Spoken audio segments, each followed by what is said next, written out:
My name is Nancy Farrow, also known as Mama Lieu, and I'm the founder of Epic Experience. Epic Experience mission is to empower adult cancer survivors and thrivers to live beyond cancer. I hope that as you listen to Campfires of Hope, Living Beyond Cancer, you find hope, healing, and empowerment. Through stories and education, we aim to guide those impacted by cancer, and more importantly, offer love and support to anyone out there who needs it. This is Beyond Cancer.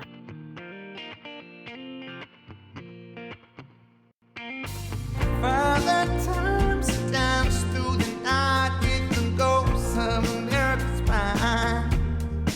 Well, he's still on our side, the family man's pride, and hopes we will rise once again.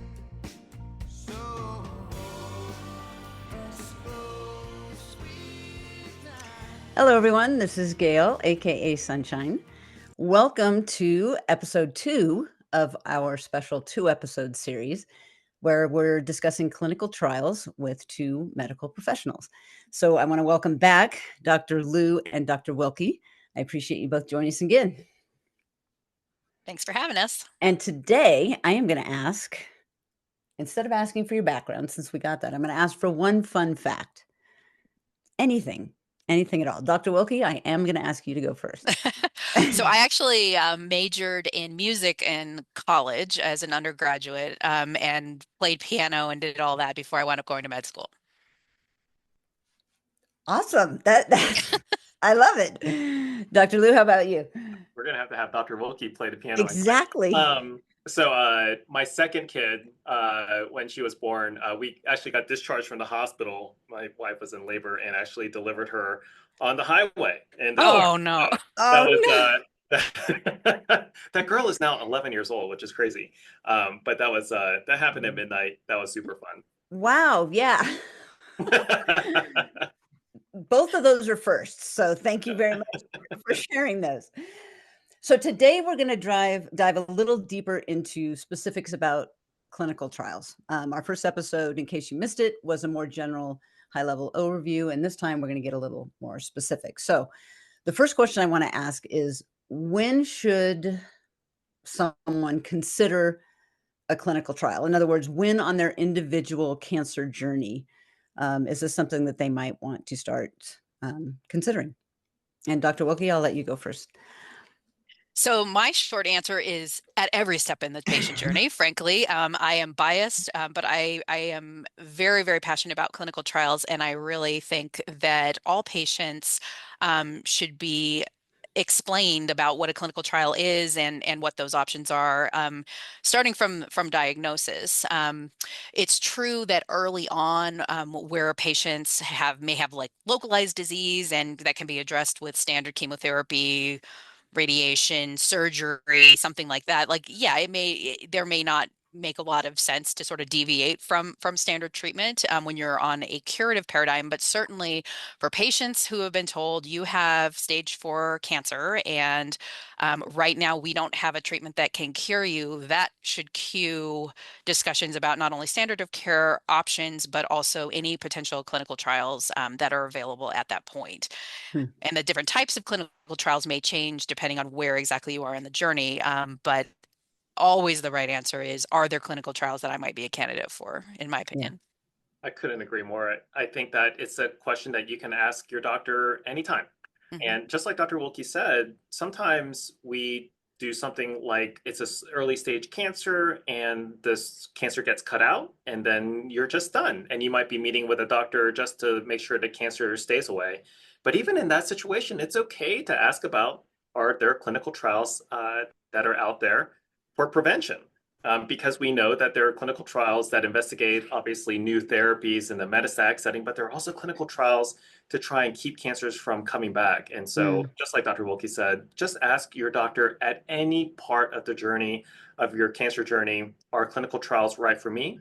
What's available out there? And is that something that you would recommend? You ask those 3 questions every single visit. Your doctor, I promise, will not be annoyed by that. And you're just really advocating for your own care to get the best that's out there right now. Yeah.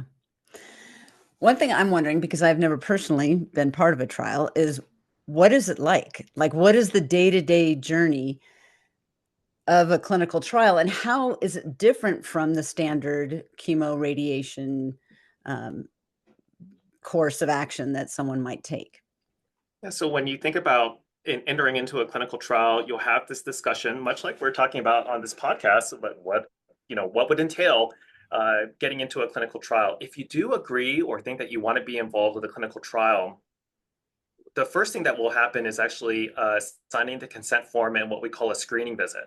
And when you sign a consent form, this is usually a fairly large document that goes in. Why are we doing the trial? What are the risks? What are the benefits? What are the calendar of events? So how many times will I have to be at the hospital to do certain tests or procedures or even to receive treatment? And so you'll sign that consent form, and then you'll undergo what we call screening procedures. And all this is essentially trying to meet what we call the eligibility of a clinical trial. What are the parameters that I have to have in order for me to participate in the clinical trial? And so you'll get some labs drawn. This may include an EKG as well, including potentially an ultrasound of your heart. We sometimes require biopsies on clinical trials. And so you may get a CT scan, may get a biopsy. Every clinical trial is different. And so sometimes these screening procedures can be a lot. Sometimes they can just be as simple as just grabbing some labs and then you're done. But after that, and this process usually takes about 1 to 2 weeks, 1.5 weeks. And then after that, you get started on treatment. And one of the nice things about being on a lot of therapy clinical trials is that you get something called a clinical research coordinator. And the clinical research coordinators, kind of like concierge medicine, is kind of like your Sherpa, right? Will tell you kind of where to go and what to do. And it's what's really nice, and it's just improves the communication. Clinical trial research coordinators can be another member, a valued member of your team.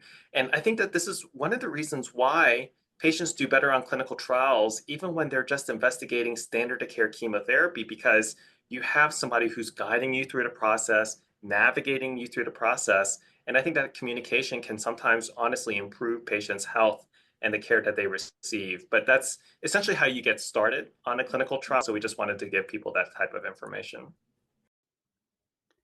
Today's episode is brought to you by Lilly. Cancer changes lives. Clinical trials can change cancer. To learn more, visit cancerclinicaltrials.lilly.com. That's cancerclinicaltrials.lilly.com.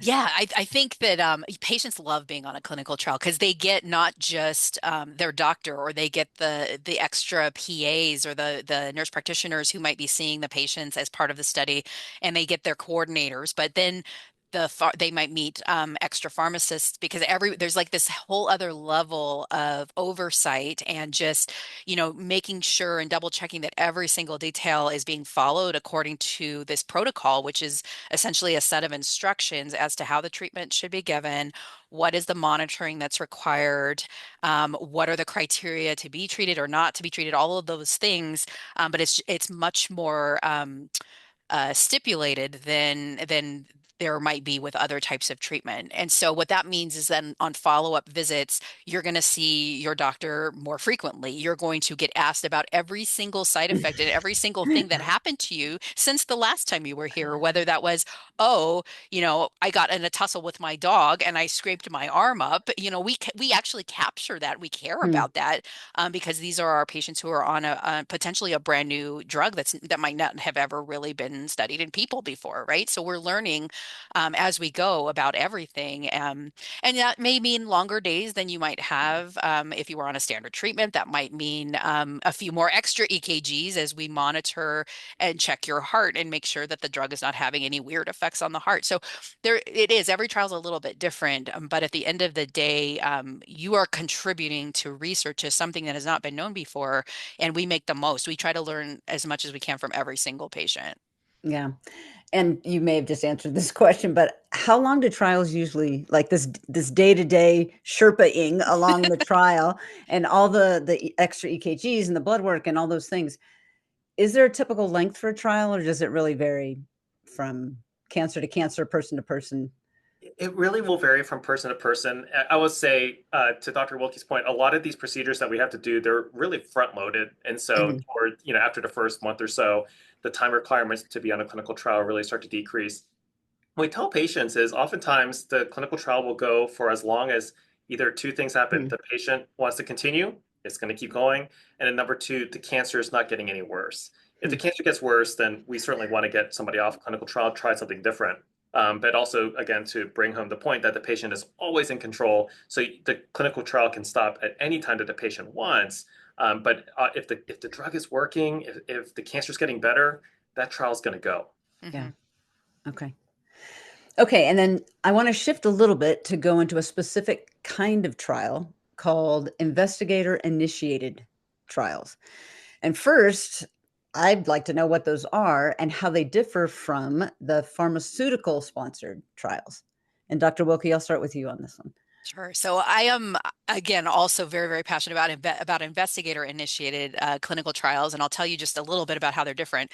So when clinical trials are designed and funded, what a lot of us think of are pharmaceutical companies that are trying to get a drug to market, for example. So let's say they've done a lot of research, or they maybe some smaller studies. The drug looks promising, and we're trying to get that as an approved option where your doctor can write for that for a particular type of cancer. And so those studies are led by largely the pharmaceutical companies who meet with the Food and Drug Administration, or the FDA. And there's a lot of strategy that kind of goes into that, about, which particular patients will the drug be designed for, and how many patients do you need to go on the trial. But those are sort of, bigger picture trials that are led a lot of the time by the market, or where the priorities are for the development of that particular country or company, not country. Um, an investigator-initiated study could be a doctor who's just seeing patients in clinic here and makes an interesting observation, or a Huh. scientist who's in the lab who's been studying X type of cancer for decades and finds that, hey, you know what? I used this drug that was formerly used, I don't know, to treat a bacterial infection. And when I treat the cancer cells in the lab with this drug, wow, I'm seeing a lot more cancer cell kill than I would have expected. And so an investigator-initiated study can be designed to follow and to test a unique idea that comes out of either a clinical doctor's observations or from the laboratory, and then can go into be tested in patients. And there's a lot of different variations of this. But the idea with these is these are the ideas. These are the light bulbs that go off in the day-to-day of our jobs. Um, and they can actually really have dramatic impact on patients. They're typically small studies, where maybe just a few patients are being tested. These are never going to be um, designed to go to approval at the first stages, right? Like, I'm not going to develop the cure for pancreas cancer while I'm sitting here in clinic. You know what I mean? Right. But there are the first ideas, and there are the pilot ideas, the high risk, high reward ideas. So these can be incredibly exciting. And as part of my job, we have a group here at the Cancer Center that's designed to help foster and nurture those new ideas that are coming out of the lab or coming out of investigators in clinic, to make those reality so that patients can participate in those studies.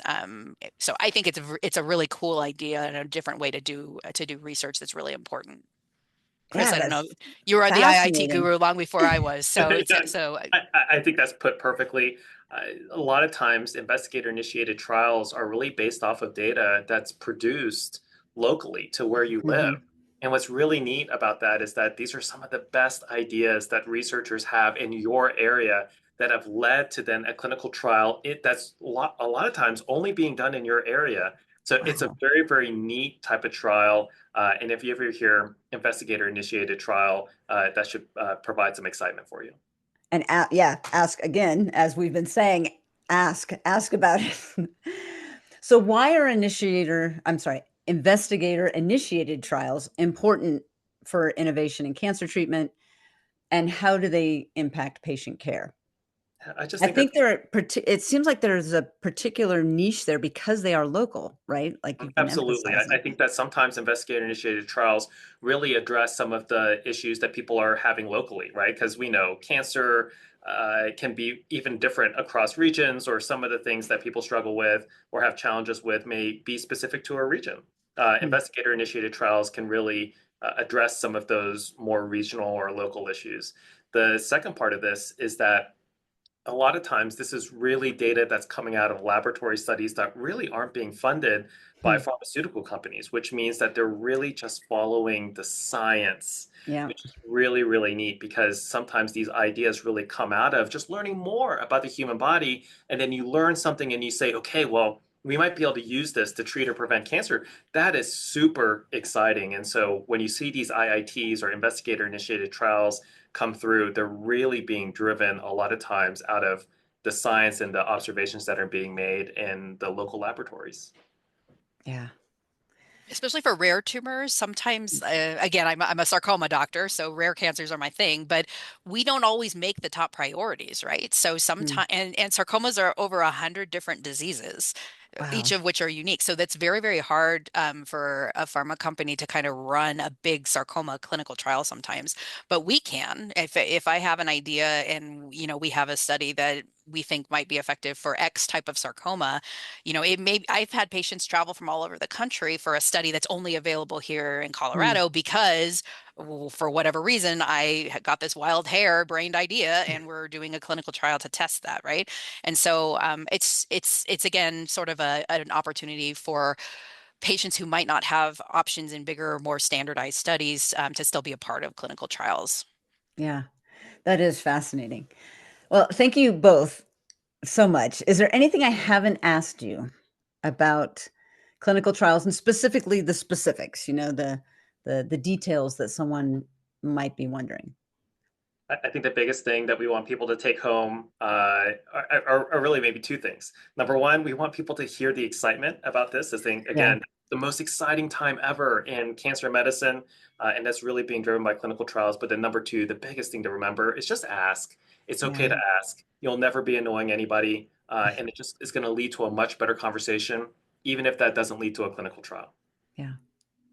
Yeah, the other thing I would just say is sometimes it's really hard to find information about clinical trials online. So if you are a patient and you're trying to comb through something called clinicaltrials.gov, which is this massive database of every clinical trial that's out there, you can drive yourself a little bit crazy because it's just the system is confusing, and sometimes not all the information's there to know if you're a candidate or not. So absolutely ask your doctors. Like, we spend our days thinking about clinical trials, going to meetings and networking with other docs in our field about what studies are out there or might be coming down the pipeline. So just ask us, and again, we will always support you knowing all of your options and helping you guys make the best possible decision.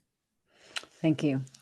Well, the most important question, well, maybe not the most, but one I'd love to close with: marshmallows over a campfire, slow and steady, or flame and crispy? Dr. Wilkie, I'm going to start with you. Okay, so what I like to do is melt mine indirectly first, and then at the very end, when it's huge and exploding and gooey, then you scorch it. You got to have like that crisp, that fire smoked thing on the outside at the end. Love it. Love it. Dr. Lieu. So this is probably why I'm not a surgeon, because I strongly prefer slow and steady. That is the right way to do it. It's extraordinarily important. But to that point, mine usually catch on fire. Yes. In the effort of slow and steady, flaming often happens. This is true. Yes. Well, thank you both, Dr. Wilkie and Dr. Lieu, for joining us. Thank you for sharing your insight and your enthusiasm. It's clear that you both are very passionate about this, which is really neat. And those of you listening, until the next time we gather around the campfire, keep living beyond cancer.